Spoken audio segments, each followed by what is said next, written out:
this isn't just about the money. Yeah. So much of it is about this idea of giving an item a second life, that actually it's going to be honoured in the way that that customer had honoured it. I can't tell you the amount of times that we hear from buyers feedback that says, thank you for the beautiful note that you put in with the item. There's so many ways I can describe the benefit to you as a brand. One is just the richness of the data. We can now tell you all about your product, how it's performing, when it's sold, how long was it between when Lucy bought that item and when she decided that it came time to resell it. All of these become really interesting data points to help drive other primary decisions, within the business. Customers have absolutely loved it. I can see the listings rolling through. Nice. Those customers had a repurchase rate with Decuba of 89%. Wow, 89%. 89%. And it had reduced the amount of time between purchases for that consumer by 40%. That's two pretty powerful metrics there, right? Thanks for listening to eCommerce Australia. A quick note to let you guys know, I run my own e-commerce SEO agency in Melbourne, and we'd love to work with you and your brand in growing your organic traffic in 2025. We have a small but select and elite team. Click on the link in the show notes below to start your complimentary free audit. No obligation, just great advice. We'll give you a great overview and some directions for 2025 from a team who cares deeply about your success. Back to the show. Absolutely stoked to be able to introduce this next guest to our viewing and listening audience for the eCommerce Australia podcast. This company will absolutely change the landscape in retail. 100% guaranteed. It is happening. Decuba have been the first retailer to roll out, the first company to roll this out as part of a pilot program, which we'll speak to the founder of. And they've seen some incredible results. And I'm talking fucking incredible results. And I don't swear very often. Not only is it a business on the rise, but a great man to chat to, a larger than life character, a fantastic guy with a big heart and a big handshake. Ben Chamberlain, welcome to the podcast. Oh, thank you very much, Ryan. And no pressure from those early comments. Guarantee is a stretch, but we're certainly going to have a proper crack. No, 100%, mate. We've spoken before we've jumped on to record this, and some of the insights and even the total addressable market, which we'll touch on. It's a huge issue in retail, is that resale or reselling kind of component of it, and it's something that you've been working around for a number of years, and to get to this point is pretty exciting. It's been a huge year, and the thing that's most exciting for me is helping brands to find a different way to engage with their customers. All I've really thought about is, hey, we've got this thriving resale activity in the world. It's now $250 billion worth of annual sales, and they're expecting to grow to $400 billion. And yet, if you talk to any consumer out there, they'll tell you that it's quite overwhelming, the task of selling your fashion. And indeed, for most consumers, it's either too hard or too expensive. So it felt like a really interesting territory to go after, both for the pursuit of circularity and improving some of the environmental footings for fashion brands and for consumers generally, but also just at its simplest level, a way for brands to communicate with their customers in a different way. Yeah, fantastic. And we'll touch on, I guess I haven't really introduced the brand yet, but it's a brand called Authentified. Ben Chamberlain is our guest, and you started your professional career working at Harvey Norman, mate.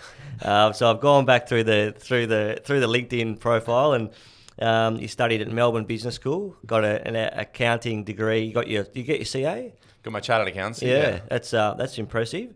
You co-founded Restore for Retail, but the latest venture is what we're here to talk about, Authentified. So, mate, welcome to the podcast. Finally, we've been wanting to have you on for a little while, but timings haven't quite worked out.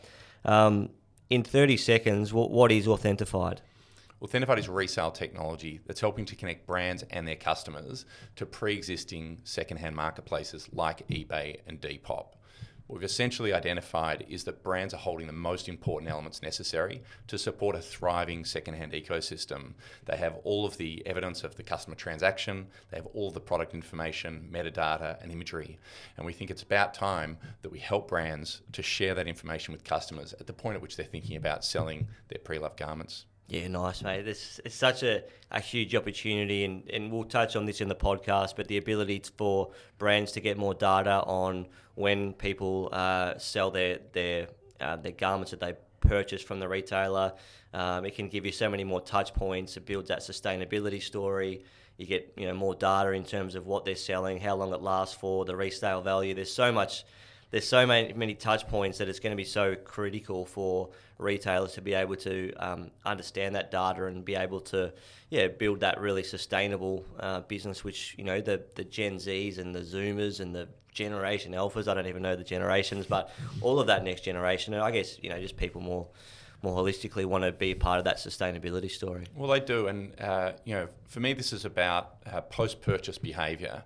And for a very long time, post-purchase behaviour didn't really touch on resale. It wasn't a significant size of market, and so there wasn't this kind of burning need to get under the bonnet on what was occurring with resale.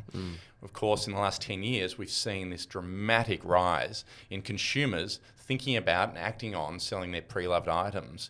And what that creates is a huge opportunity to learn more about your product and your customers to then feed that back into primary decisions as a brand. So, mate, let's go back to the start. First time I met you, you were hot desking in South Melbourne. It was just you with a new business and a new idea, and you were hoping to get a little bit of traction.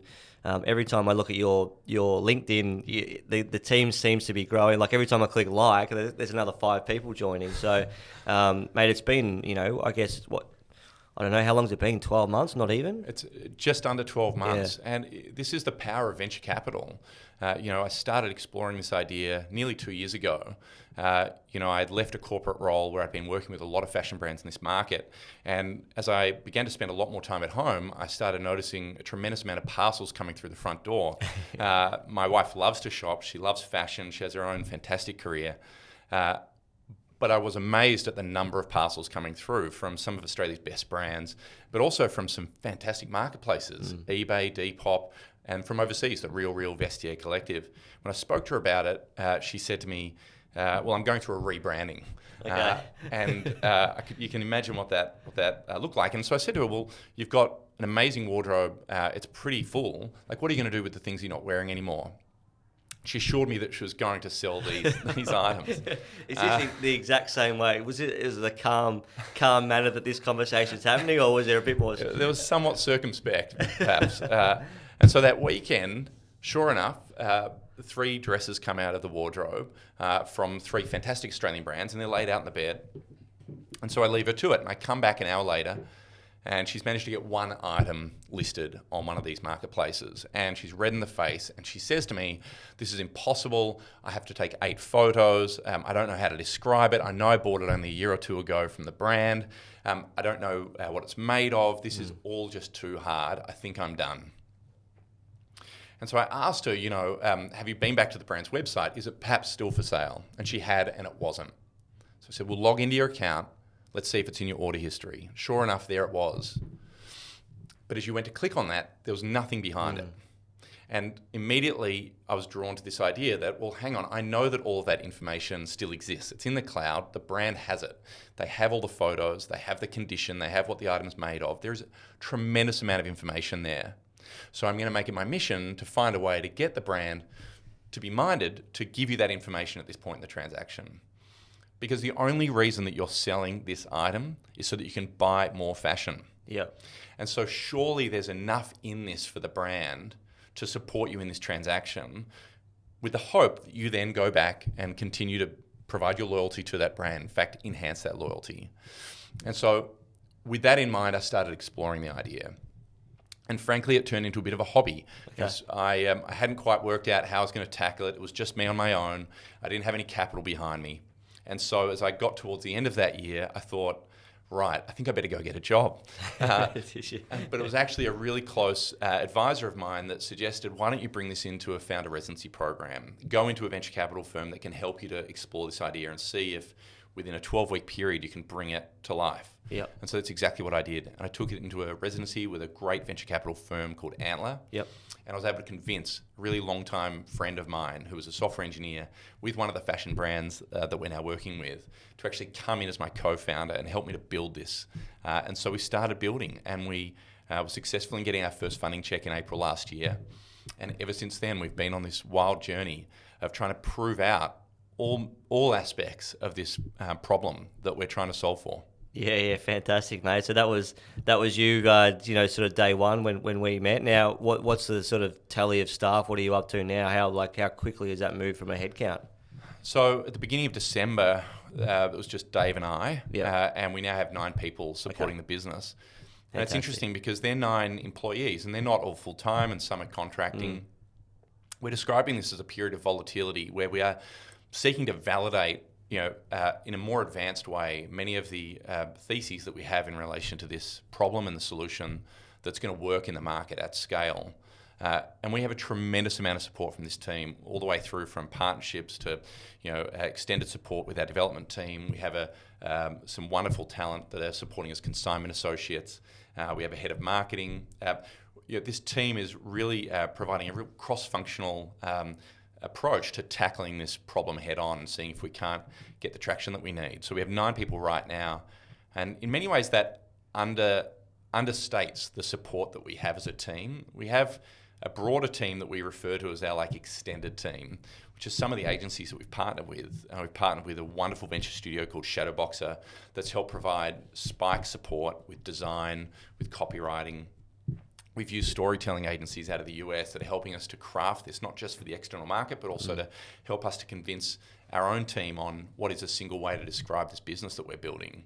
So I would say that our direct team is 9, but if I look at our indirect team, we're up to 30 or 40 people, if you also include some of our investors and the way that they're supporting us. Yeah, fantastic, mate. That's awesome to see the growth of this so quickly. And we were chatting sort of late last year. You were saying DeCuba were the first brand to really come on and really support you in terms of sort of rolling this out. And can you maybe just chat through that, how that sort of evolved? And they were this year they've really pressed the button on that. So what have you learnt in that sort of pilot program that you can share with e-commerce businesses and retailers listening to this podcast? I mean, DeCuba have been an incredible partner.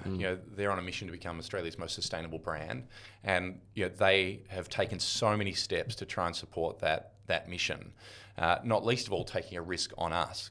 When I first presented this proposition to DeCuba, I had a PowerPoint presentation and it didn't even work. Okay. And yet they persisted, and they could see that underneath all of that was actually a really interesting problem that ought to be solved. And the intensity with which they have supported us has just never, ever subsided. They've been there at every turn, supporting us to unpack this problem and to build out the solution. So we've been incredibly lucky and feel very proud to have such a strong affiliation with DeCuba. And as you said, they've gone live in the last couple of weeks. They've now launched to all customers. They're proud to offer their customers effortless resale alongside all of their other value propositions that become their core proposition around shipping options and buy now, pay later and easy returns. They can now proudly say that they offer effortless resale, and that has been the result of a year's worth of work. Nothing about that has been effortless for them or indeed for us. But at every turn we've been talking with them about the results that we've been able to produce, and so perhaps the strongest signal that they had as a business was the impact it was having on their customer, who was not only incredibly positive and providing very strong feedback in relation to DeCuba's intent to offer this solution, but those that experienced it were feeling more loyal towards DeCuba. In fact, they measured the first group of pilot customers, and those customers had a repurchase rate with DeCuba of 89%. Wow. And in fact, 89%. 89%. And it had reduced the amount of time between purchases for that consumer by 40%. Wow, okay. That's two pretty powerful metrics there, right? That's really powerful. Yeah. And what we want to be mindful of is that brands have really important responsibility to drive the profitability of their businesses. Sales and margin are a really critical driving force for DeCuba and indeed for every brand. We see this as an opportunity to support existing customers, to drive loyalty from existing customers, whilst also making a significant difference to circularity by getting more and more of this product into the secondhand market, to both support that customer that perhaps is operating at a different price point. So it's democratizing access to really good quality garments for people that couldn't otherwise afford them. But it's also a chance to support aspiring customers, people that perhaps right now aren't in a position to supplement their wardrobe with brand new items, but perhaps in the future can become a more significant customer to that brand. So the early results gave Dacuba the confidence to roll it out to more and more customers. And as we got towards the end of last year, there were 267,000 customers invited to have the opportunity to enjoy effortless resale. And the results of that were so positive that in February, Dacuba launched it to all of their customers. Brilliant, mate. I'd love to see that. Love to see that. And yeah, if anyone is thinking about looking at Authentified or looking at how it works, probably good to jump on the Dacuba website and have a bit of a look at their sort of resale. What do you call that? Resale program. Resale solution. You'll see it actually on Dacuba's main landing page.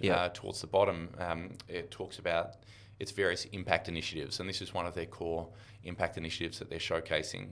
There's plenty of materials on their website, and absolutely, I'd encourage them to go and have a look.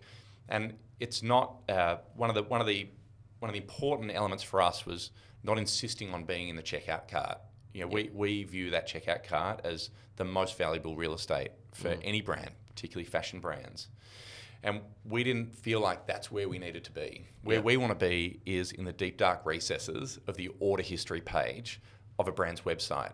We want to be there so that a consumer knows that when they no longer have any use for an item, that they can simply go back to their brand's website, go into their order history and take an action from there. This isn't the chance, this isn't the opportunity to ask a consumer to be thinking about resale at the point at which they're making a purchase. Yeah, perfect. So there's two areas I want to explore, and I think this will really help clear up if we got e-commerce brands and retailers listening to this. How does it all work?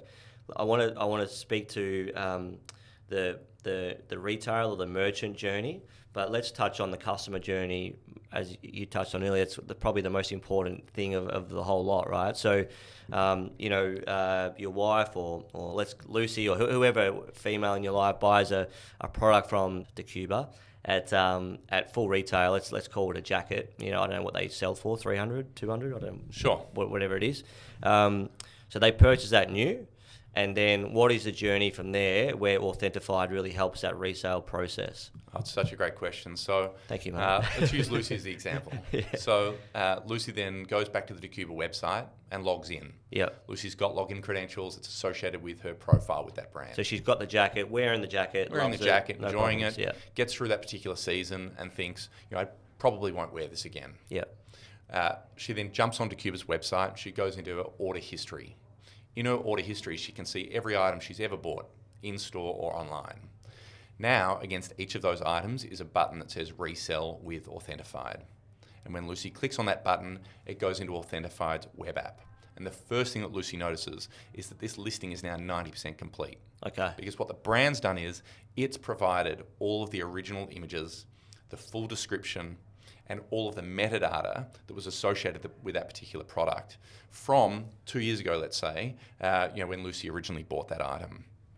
So all Lucy has to do is to add a photo of the front, the back, and the sewn-in tag, tell us what the condition is, and then hand it over to us. Okay. Authentified then comes up with a recommended price. When you say hand it over, not physically, just basically digitally. clicks a button. Yeah, and clicks a back button. to your. Yep. That's exactly right. Yep. And so Lucy puts it back into her wardrobe. Yep. And awaits further instructions. Okay. So we then say, Lucy, we've looked at this in the context of, other sales of this particular jacket. We've looked at all the marketplaces that exist within Australia, and we think that we should list this item for, let's say, $120. Yep.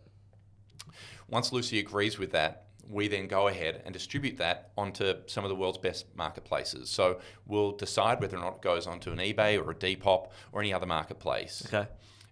We then manage that sale on Lucy's behalf. So we become an agent for Lucy in the context of that jacket. Yep. We deal with all the buyer inquiries. We deal with people trying to haggle. We ultimately, it's our role now to get a sale of that jacket completed. Okay. So say Lucy wanted to sell it for 150. You recommended 120, but she goes, no, I think I want to try it at 150. Then we'll absolutely do that. Yep. So when Lucy comes to offer that item to us, she's given the choice. If you have a view on price, let us know what that view is. Okay. And if you don't have a view on price, then allow us to come up with a recommendation for you. Yep. In both circumstances, we ask Lucy to give us a little bit of discount to play with. Okay. So we ask her to lock in a certain amount of discount that we can apply periodically if we feel like the item's not selling. Because ultimately, our role at this point is to help get a result, to make sure that we get that item out of Lucy's wardrobe, that we get her a fair payout, so that Lucy can do with that what she will. Yep. Most notably, buy more fashion. Yep. Okay. So, and then it's on there for however long it takes to sell, or is there a period where you go, this is not going to sell? Right. So on average, items are selling in 22 days. Wow. Okay. 22 days. It's good. Yeah, it feels good, and that number's swinging all over the shop at the moment because, we're still early, but it feels like it's settling at that, somewhere between that 14 to 22 days. If it hasn't sold after 30 days, then Lucy gets an automated message that says, hey, Lucy, we've done everything we can. We've applied the discount. For whatever reason it hasn't sold, what would you like to do? Yep. Would you like to delist it? Would you like to provide more discount and we'll run it for another 30 days? Or what we're about to offer is the ability to donate that item. Okay, brilliant. So Lucy then can sit back and say, right, well, how do I feel about this? She might give us a bit more discount and allow us to run it for another week or another month, at which point it stays listed and we hopefully get her a sale away. What we've noticed is that right now, of all the listings that come to an end in a defined period, about 80% of them are coming to an end because they've sold, and about 20% at the moment are coming to an end because they've been delisted. Okay. One of our opportunities is to solve for that 20%. Because, ultimately that's not a great outcome. If someone has made the effort to take that leap, to say, I'm going to sell this item, I want it out of my wardrobe, can we at least find a way to get them value back for having gotten it out of their wardrobe, even if that means donating the item? The 80% of people that do list and sell, because I do want to explore that user journey from them and the fact that it gets pretty manual at that point. So I'd be interested to learn how you can control that so everyone has a great experience. But just quickly, the 20% that haven't had a financial outcome, but you're saying they still want to get rid of that item, whether by donation or whatever. How do you ensure that 20% come back and continue to use the platform again? Is there any kind of incentives? Can brands send incentives to them, or what's that user journey once the item doesn't sell, which is I guess 20%, which is pretty low. Yeah, I mean, it's all about making it effortless. Yeah. So effortless resale is our most exciting territory. That's helping consumers to step into a space that they haven't before, which is to sell the things that they're no longer wearing. But of course, as you mentioned, let's say 1 in 5 items just doesn't sell for whatever reason. But we've collectively agreed that there is value in this item, that it has the ability to have a second life. And so we've spent a tremendous amount of time and effort thinking about how can we support that item so that our only option isn't to say to a consumer, well, listen, sorry, it didn't sell, so we're done. And so we've been working with a range of organisations, not least of all the not-for-profit sector, to see what opportunities there are to help a customer to have a more effortless donation experience for that 1 in 5 items that we can't get a sale away for. And we're really excited to have found a solution and a partner that's going to allow us to essentially use the same consumer experience flow as we deliver when an item's sold, as we do if it doesn't sell. So, you mentioned the manual process of shipping, for example. When an item sells, we generate a shipping label. We then pass that shipping label to you. You then print that off. You put the item into any old satchel, hopefully a secondhand satchel, and you put it in either a red box or you take it into an Australia Post and drop it over the counter. As soon as Australia Post scans that parcel, we then make a payout to you as the customer. So if you take that same logic and apply it to donation, we're going to generate that shipping label. We're going to pass it to you at no cost. You can then put that garment, and indeed any other garments that you feel compelled to donate, into that satchel and drop it in an Australia Post red box or take it over the counter. Once that item is scanned, we imagine a world where we trigger a reward for you. Okay. That may involve the brand, that may be motivated by the idea of saying, well, we love that you have made such a sustainable choice in donating this item, and so we want to reward you for doing so. Or it could be through a variety of mechanisms of rewards that are available, in 2025. Yeah. So like loyalty programs, all that sort of all manner of things. Exactly. Stuff. But actually, the feedback that we get from the sellers is that whilst the money is important to them and they value the reward that they're able to get financially, disproportionately the feedback that we get focuses on the emotional side of having given an item a second life. Okay. And that's what's really driving us at the moment. We're getting this strong sense from the people that are selling that this is more than just the money. Okay. This is about freeing them of space in their wardrobe. It's about taking an item that no longer fits them anymore and ensuring that someone else gets the use of that item. One of the really interesting dynamics that we're observing in the world of donations is that, people have items in their wardrobe, the average wardrobe, 80 to 90% of that wardrobe is not being worn. I'm not sure if that's true for you. It's certainly true for me. Yeah, probably. And these are good quality items that I've either grown out of, or I don't feel are fashionable, or they don't suit me anymore. But they're perfectly good quality items. So why aren't I bundling them all up and taking them to donation? And one of the insights that we've taken is that people often say this is too good to give away, and it's too good to donate. Not because they don't have a desire to donate it, but they're worried that it's going to be commingled with other items, and so this item isn't going to be put on the pedestal that they feel like it should be. Yeah. So in the spirit of effortless across our business, the idea of effortless donations needs to extend to you as the customer to make it easy and effortless for you. But we also want to give you the confidence that this item is going to be treated with the regard that you've given it.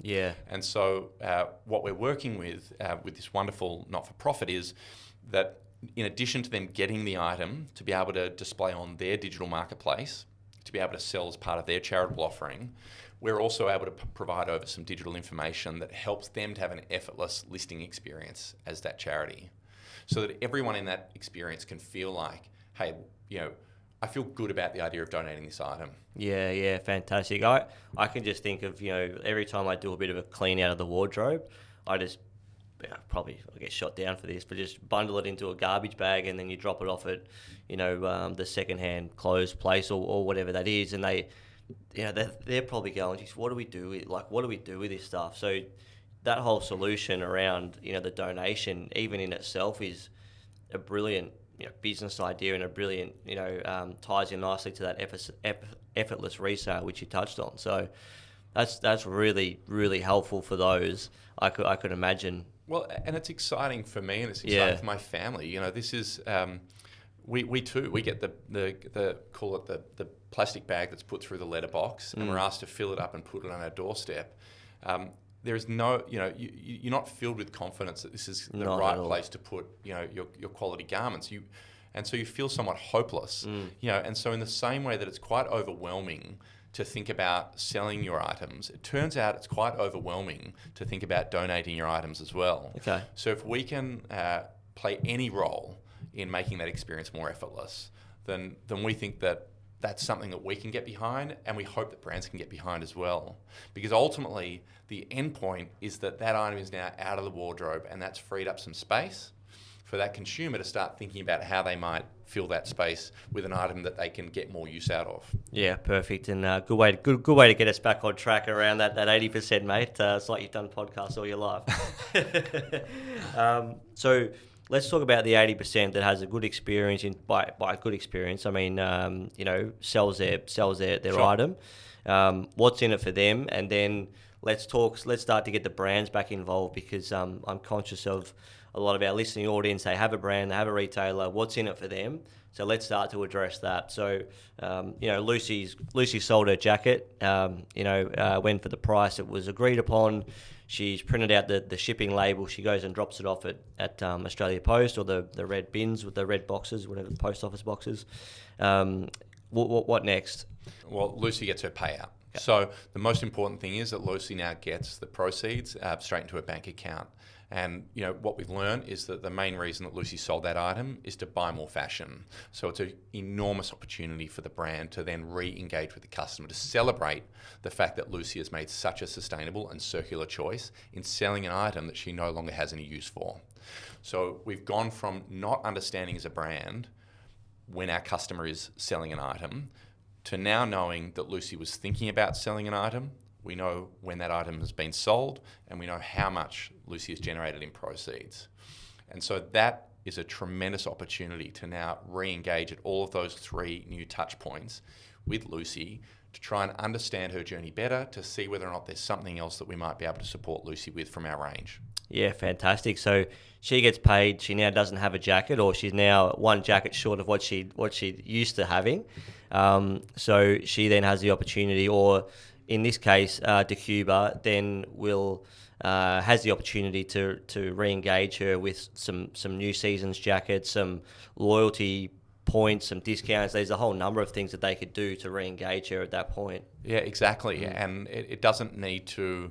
It doesn't need to be static. It can evolve. We have over the last year trialled a range of different measures, from rewarding a customer for simply taking the step to list an item for resale, right through to rewarding a consumer for having sold an item. Most notably is that the consumer is feeling more loyal and engaged with the brand just by virtue of having them support them in the journey of resale. So over time, I imagine we're going to continue to find new and interesting ways to then amplify that loyalty, but it's on a spectrum, and I think that there's a tremendous chance for brands to play with that and to see what is the reward that a consumer needs, from the tremendous support we're giving right through to incentives, and coupons and other ways of rewarding that customer for making that decision. Yeah, fantastic. There's so much opportunity there with that extra data that the brands have never had before, especially in that resale market. And even if you just think about Lucy's journey, as we just sort of outlined, usually it's having to go to eBay, so you have to have your own login details, store. You got to have good feedback. Or a good star rating to sell it. Then you got to, or if it's on Facebook Marketplace, message a heap of people requesting pay IDs and all of these sorts of scams that are coming along.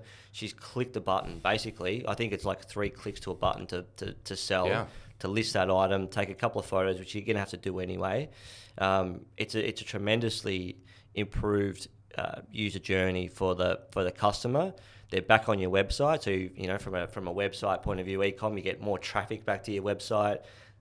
It's again, if your website's up to date, then they can see the latest and greatest as well. So they're back on your website, getting all the orders. It's just such an easy process, and it's cost them nothing. You've advised on price, so you're a kind of an advisor as to what price this is generally going to move based on so much data.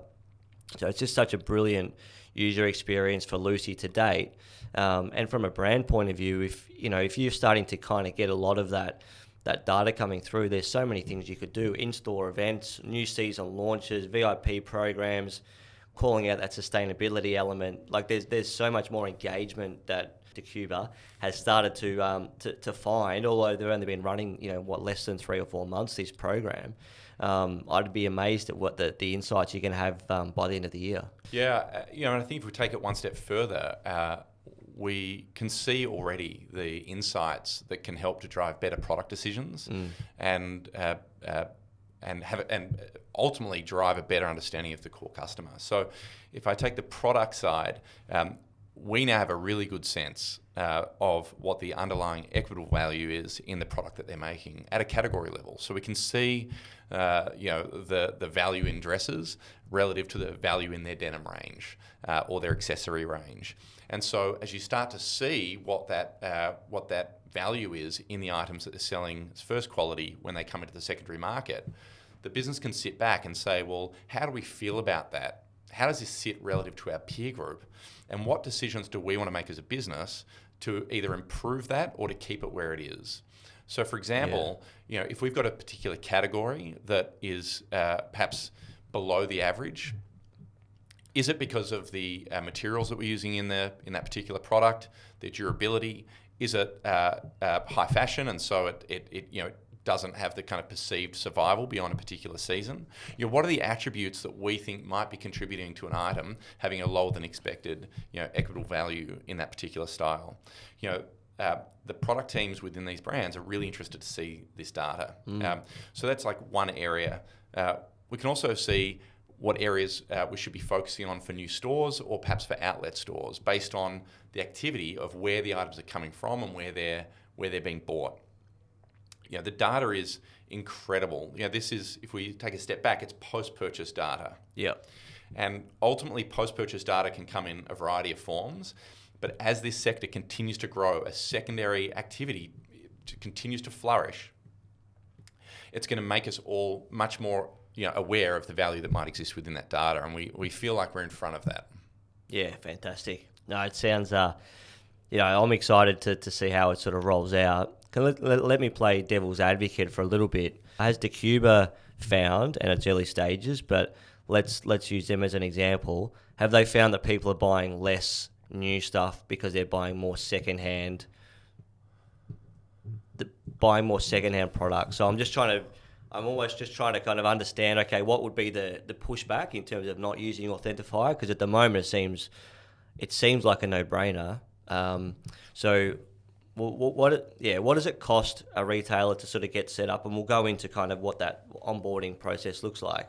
But is there any reason, what I'm trying to get at, is there any reason why they wouldn't sign up to this program? Is there any downside to signing up? One of the things I'm really focused on is that it's too early to say. Yeah. This is a very new era for retail where brands, regardless of luxury right through to fast fashion, are experiencing a wave in their customers looking to resell their pre-loved garments, and there being just tremendous demand from customers to buy secondhand pre-loved garments. So the starting point is that this is a huge market now, and it is growing at a pace that is growing faster than first quality fashion. In terms of cost to the retailer or the e-com business, what's that cost? Is there a cost for them to get set up? What do they need to do to prepare? So if you're listening to this podcast and like, geez, we know nothing about our post-purchase journey. Once we sell an item, once we sell a pair of denim jeans, we don't hear from them again, and we spend a lot of money retargeting, remarketing, email marketing, trying to get them back to the website. What your business does and what your software does is get people back regularly to check, what price they could get resale. It seems to get a lot of people back, and just help with that post-purchase kind of engagement, right? So what's the downside? Is there a cost to get set up? Is there anything that you've seen that would brands that wouldn't suit Authentified? And again, it's only early, so I know you're learning as you go. You're building it as you fly. But early days, what have you seen? The most important insight is that this is a sector that is still coming out of the ground. It's very, very fresh. And what's important is for brands to take a small step into this area of e-commerce. And ultimately, what we're looking to do is to be part of the data gathering that's going to help build conviction over time. But for now, it is hard to get conviction as a brand to do something in resale. What you're doing is you're weighing up risks. And so you're thinking about, does this cannibalize primary sales? Is this a positive experience for my consumers? Or does this create overall net headaches for me? And I will tell you frankly that it's a little too early to call whether or not this will achieve the objectives that we think it can. And so in the meantime, what we as a business have to do is to make it incredibly inexpensive and effortless for the brand to take this small step into learning about re-commerce as it relates to resale. And so what we focused on is, how can we deliver this at no cost to the brand?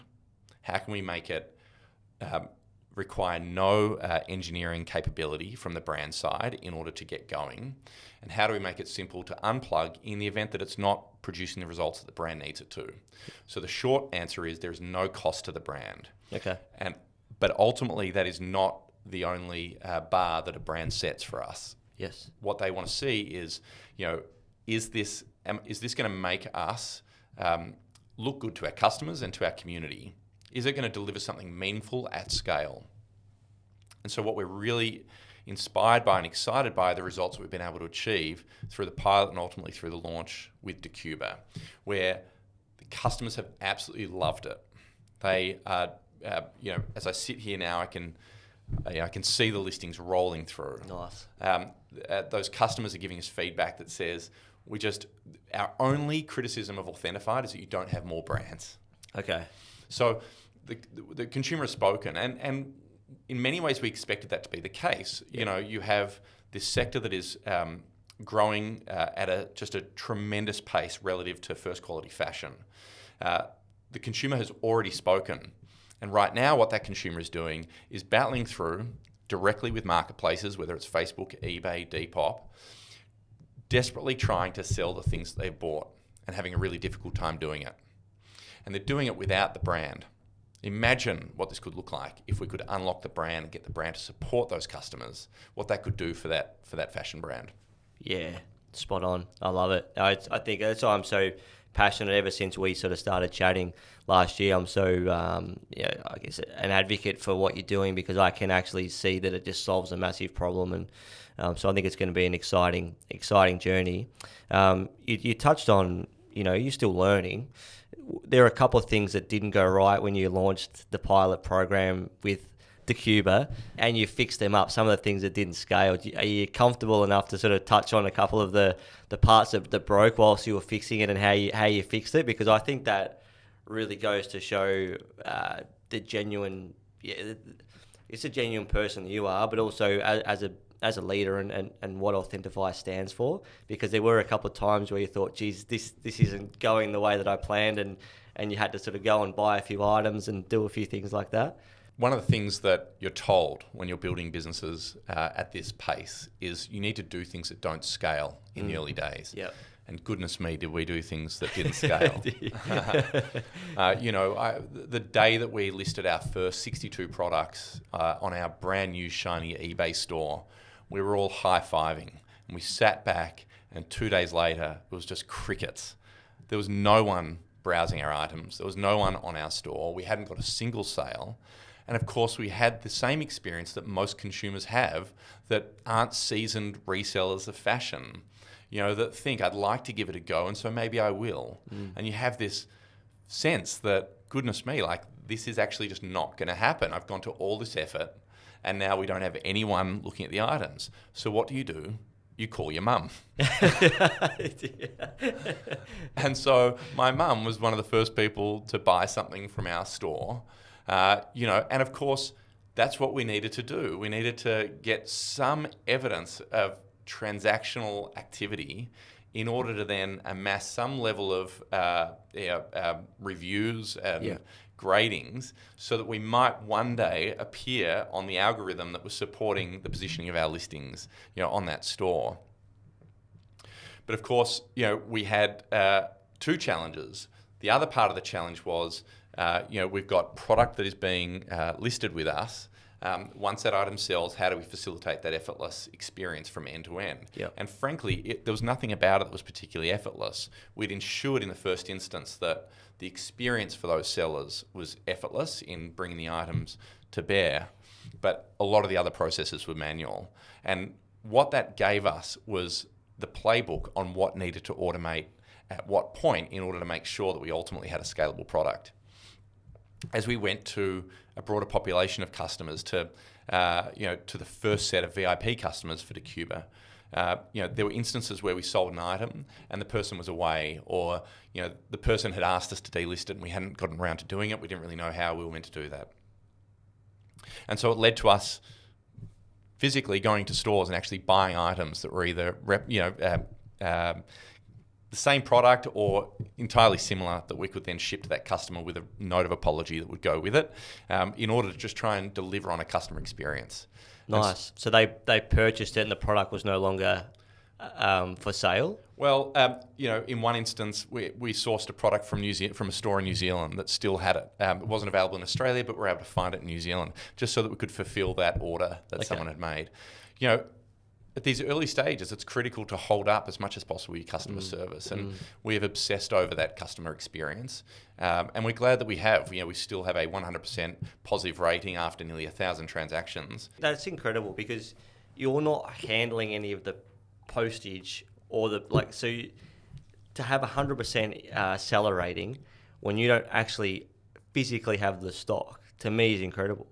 Well, ultimately, one of our early positions was we wanted to make secondhand fashion a first-class experience for everyone.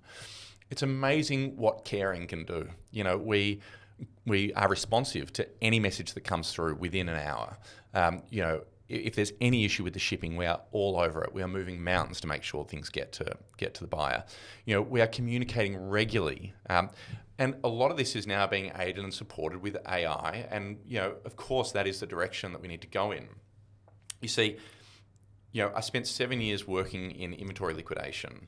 And, end-of-life inventory is the most undesirable inventory that a brand could consider. And so it's very, very hard for them to contemplate how they might, offload that inventory or sell through all of that inventory. The only harder inventory is individual items, where each one is a snowflake. This item, has its condition associated with it, has its very specific photos that associate with it. You're essentially needing to sell this one item and find the right consumer for that one item. It's very, very difficult. And so what we're trying to do is to find a way to deliver that in at scale.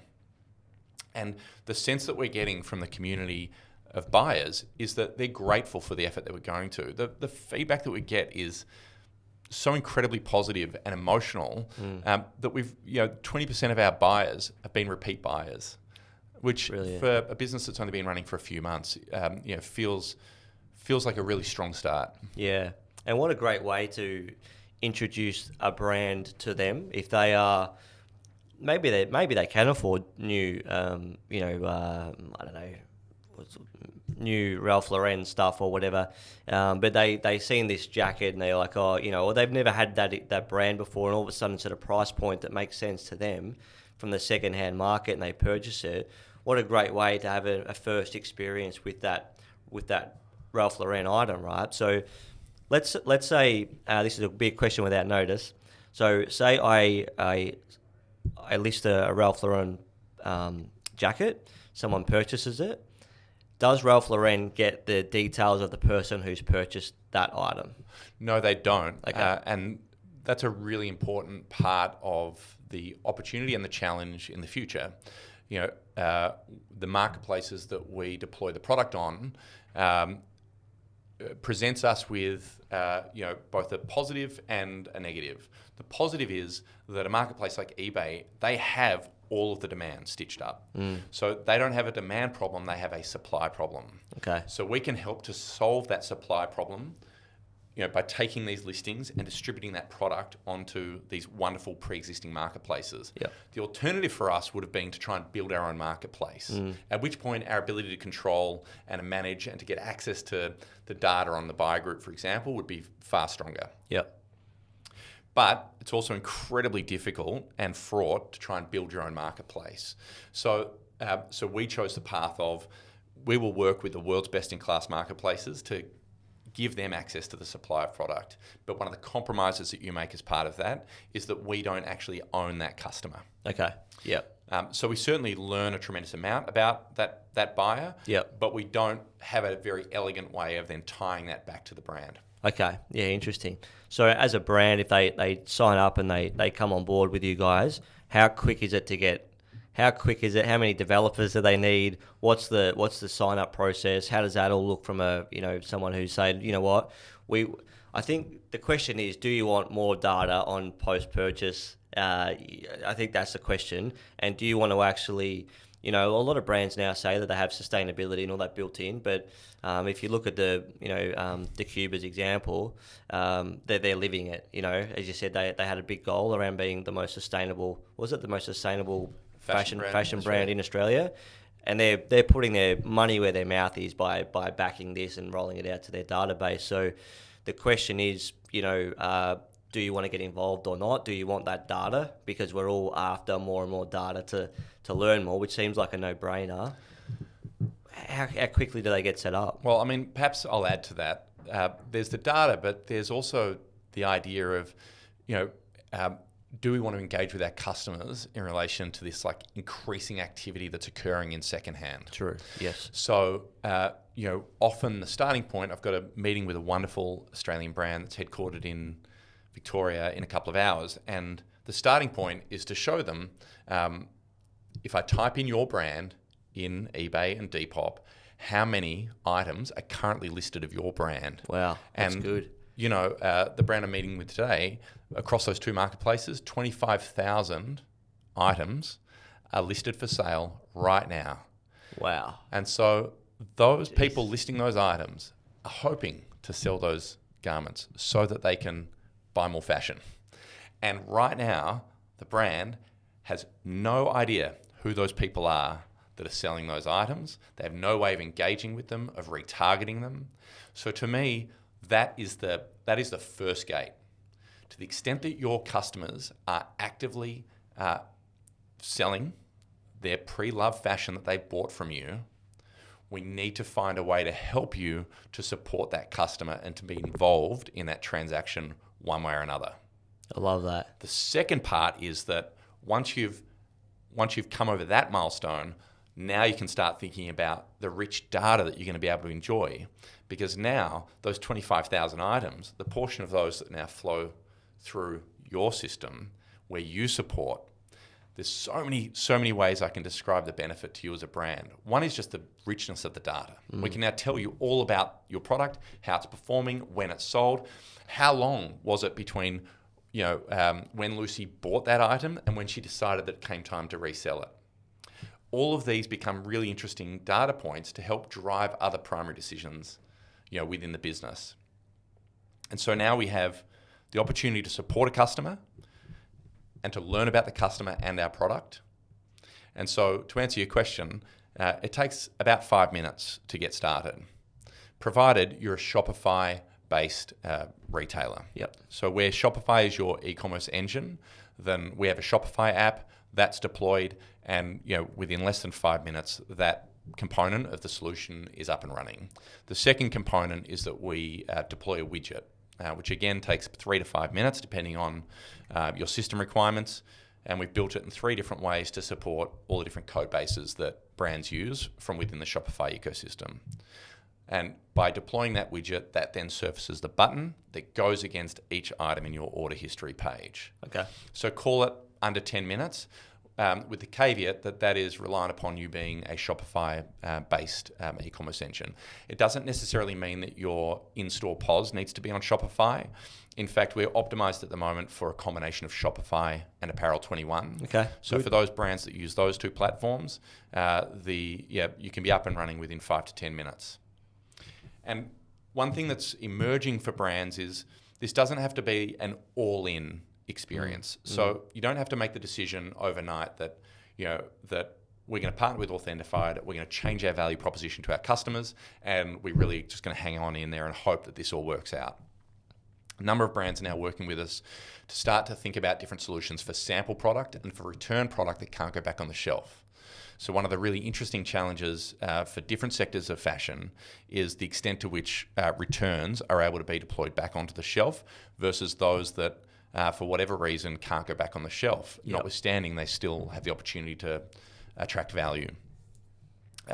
So if you take soft apparel, for example, so dresses and shirts and pants, they don't have such a big returns problem insofar as those items can generally go back into circulation to be sold as first quality again.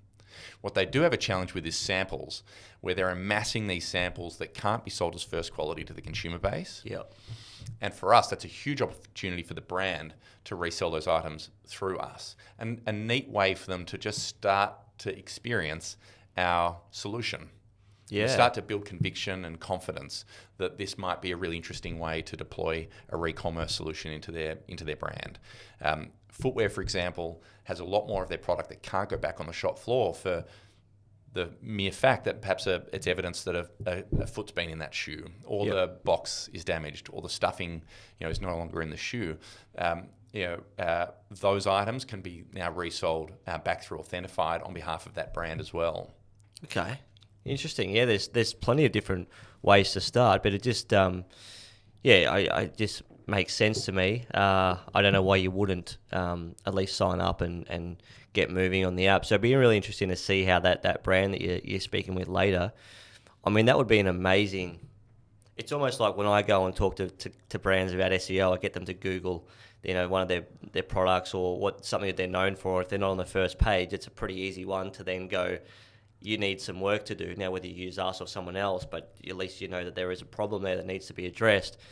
If you show a brand that they've got 25,000 products or garments that are online being sold secondhand and they have no idea who it is, and they can sign up for under 10 minutes, mate, you don't even need to be a great salesperson to get these guys on board, surely. Well, what I'm very mindful of is, having spent so much of my career working with fashion brands and retailers generally,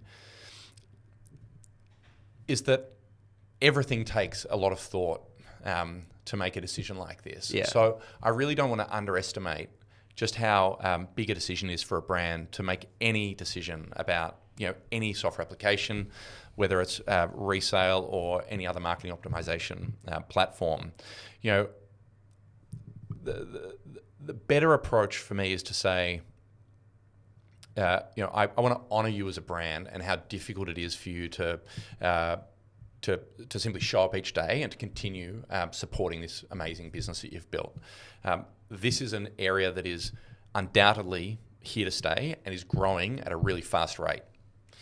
There are lots of brands out there talking about their desire within a few years' time to be selling a portion of their inventory as secondhand merchandise, for example. All of these decisions down the track need to start somewhere, and what we need to start doing is accumulating data. So if we can do that by taking a small step into resale, that doesn't, you'll note that we haven't really talked a huge amount about ESG and sustainability and carbon. It's a really important aspect of what we're building. But we don't want to lean into that until we really have the hard data to support the true impact that we're able to have, in an auditable manner. And so all of it is just about taking small steps.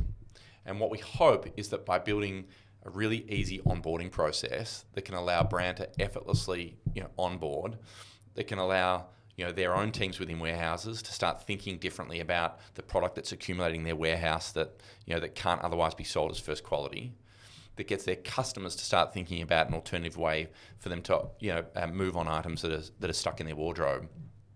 Then to us, that's a really safe way to support brands to learn about this sector as we continue to learn as well. Yeah. This re-commerce area is so green. It's so new.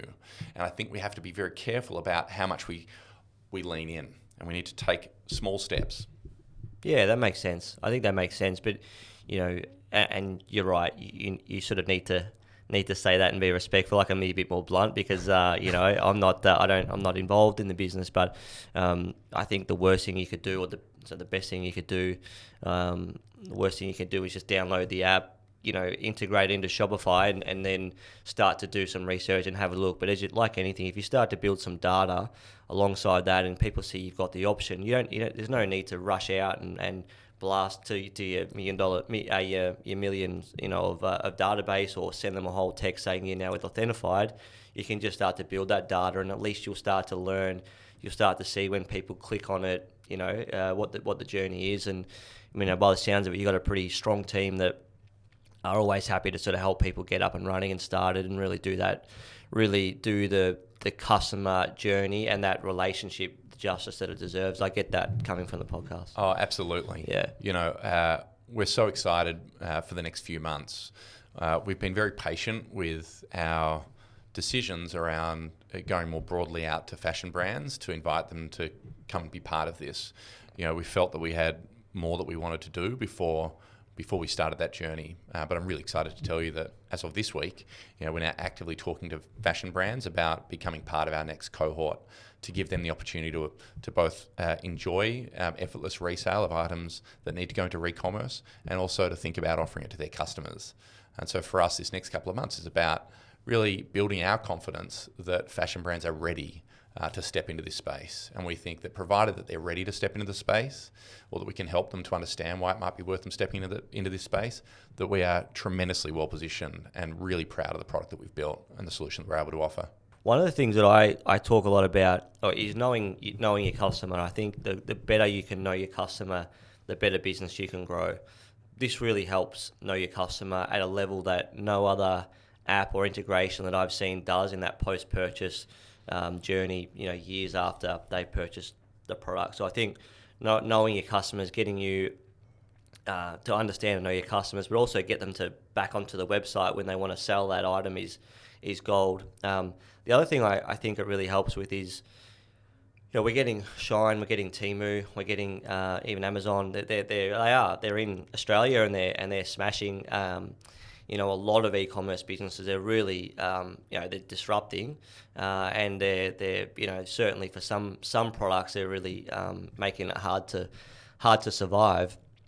I think having a sustainability element, like the more I look at people that say buy from Shine and all that, so now I be careful not to judge people, but that fast fashion is really becoming, I guess, looked down on a little bit. So if there's a way that you can tell that sustainability story, know your customers more, have a better engaged audience, then that's only going to help your retail brand grow.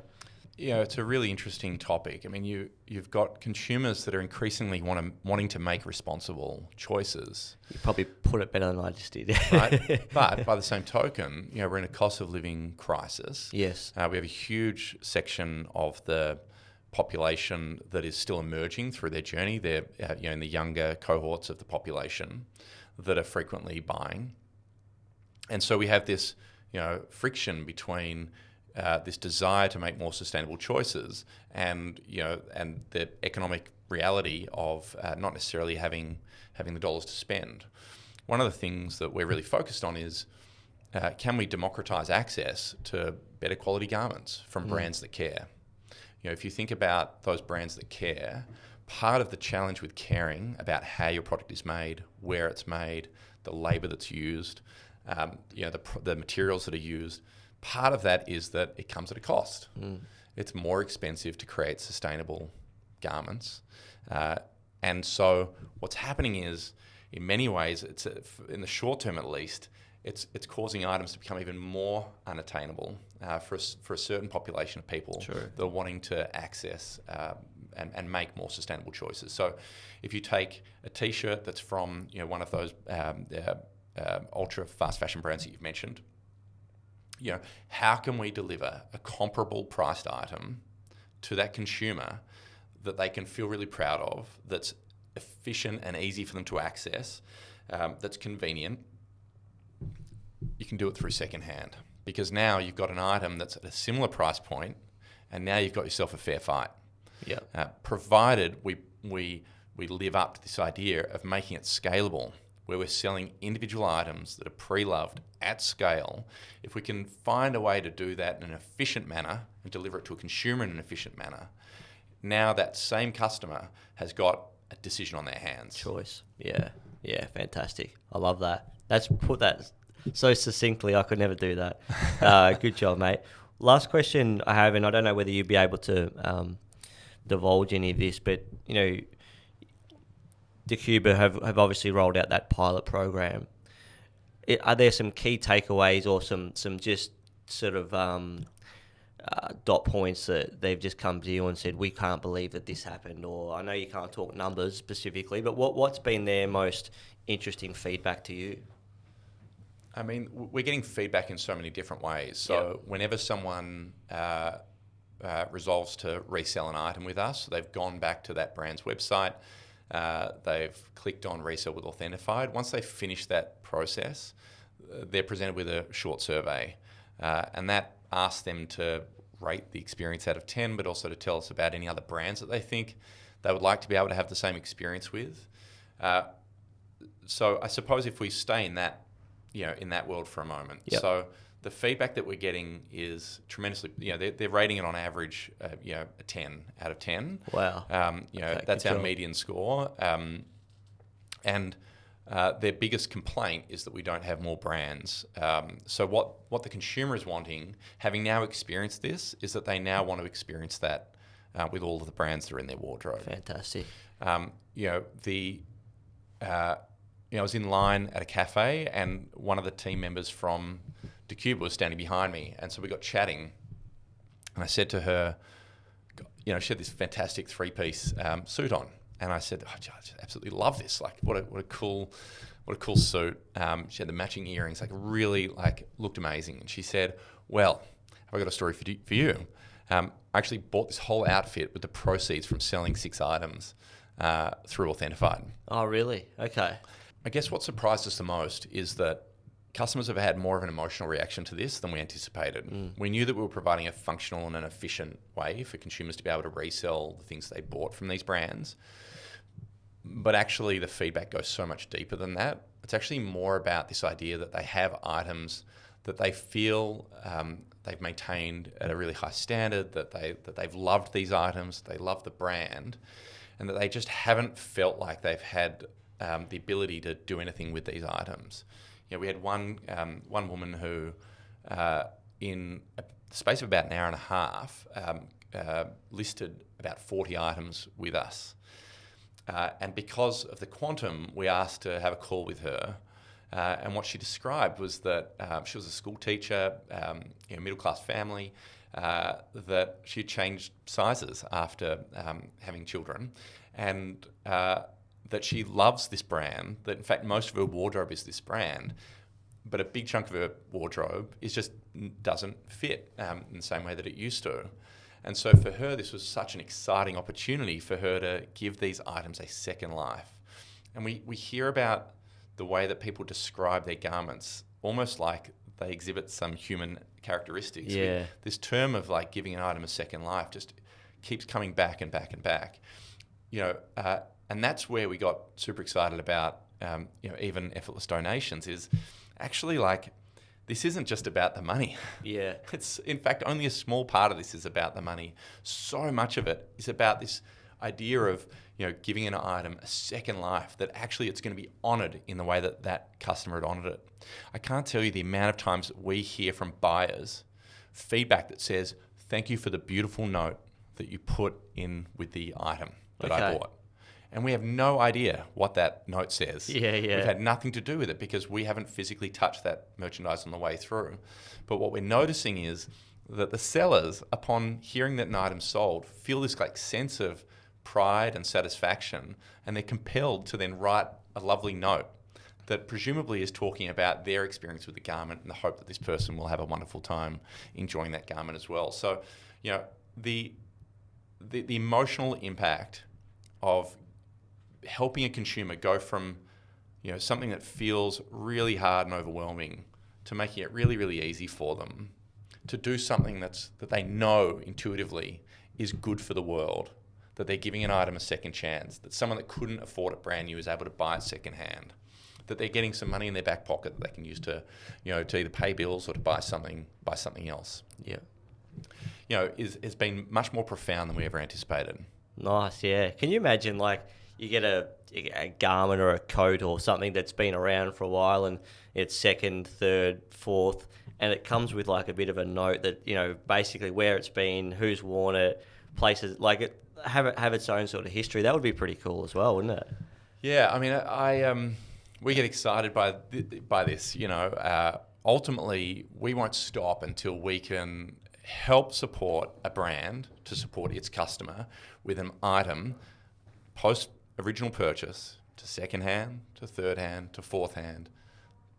Somewhere along the line that might involve a donation. Yep. And right at the end of its life, it's going to need some form of recycling in order to ensure that it's appropriately handled at its true end of life. To us, it's a really exciting pursuit to say that every item that can be resold is resold. That's our North Star. That's what we're going for. And I think until we get there, we're not going to ever be able to truly say that we are a circular business model. We are facilitating some components of circularity, but where we really want to be is seeing an item, that's been loved by its first owner, move through any number of owners, right through to the point where it needs to be safely recycled. Fantastic, mate. I love that. That's a great way to wrap the podcast up. One quick one I was just thinking of too, like retail math. If you buy a $800 jacket and you resell it for $400, it's only cost you $400, right? So it's not a bad way to look at it. And brands can start to call out some of that data some of those call outs because they've got the data to back it up. And so that actually could really increase your AOV or get people that perhaps aren't purchasing that highest tier product, all of a sudden they can, because they know that there's data to back up there's a resale value of this much if you look after it. So it's perhaps to put it a slightly different way, increasingly when people are making a high value purchase, and for some people that's $100, others it might be $1,000, but let's take like a men's suit for example. You're told that you are invited to a wedding and you need to wear a suit, and you don't have one, from this decade, let's say. Yeah. And so you're looking at different brands and you're trying to compare, perhaps a high quality, more expensive garment or suit versus a cheaper one. So you're buying a suit that you don't need day to day because it's 2025 and many of us don't really wear suits anymore. Yep. But you know that you want to look good and you want to make the most of this occasion. So you're going to buy a brand new suit. And one of the brands that you're looking at says, hey, when you're done with this suit, we can offer you effortless resale. Once you do that, so go and wear it for the wedding. In fact, go and wear it for the races as well. Yep. But once you've had your 2 or 3 wears out of it, why don't you list it for sale? And once you've done that, we're actually going to prop you up. We're going to say, hey, you've resold it. We'll give you a credit into your account. And why don't you at that point come back in and buy our chinos, a blazer, and a shirt with the proceeds that you've made from selling that suit that you know that you're not going to otherwise wear. So to me, it's about saying at that buying point, maybe to put it another way, the point at which I'm thinking about buying an item, I'm increasingly thinking about what it's going to be worth when I no longer have a use for it. We're seeing it in women's dresses. We're seeing it in men's suits.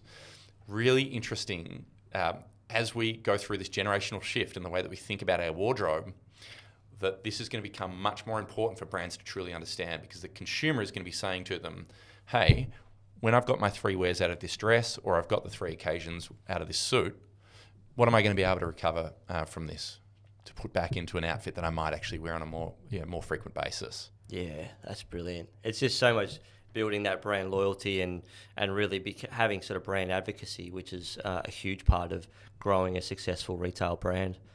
Absolutely. This idea that we hesitate in making a purchase decision is often because we know that we've got something that might just do in our wardrobe. We haven't worn it for a long time. We don't even like it that much, but it just might do.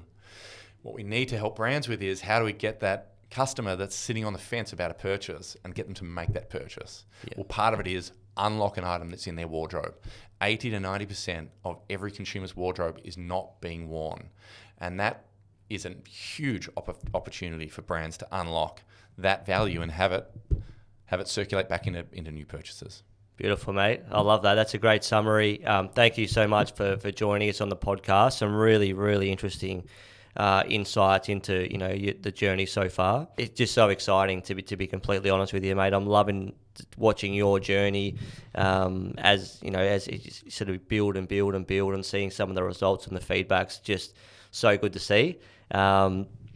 What's the action point from here? How do brands get started, or how do they sort of find out a little bit more about getting started? I mean, we would love to come and meet with some of the brands that listen to this podcast. So if anyone is interested, they can either reach out to you or they can jump on authentified.co. Ultimately, we have a really simple onboarding page that will take you through everything that you need. But the first step is definitely get in touch. We'll have a conversation and see if this is going to be the right solution for you. Nice one, mate. Well, appreciate sharing the insights. As I said, super exciting. I can't wait to see where you'll be at the end of the year. So, maybe we'll do another podcast again at that point. I hope so. Thanks, Beauty. Ryan. Thank you, mate.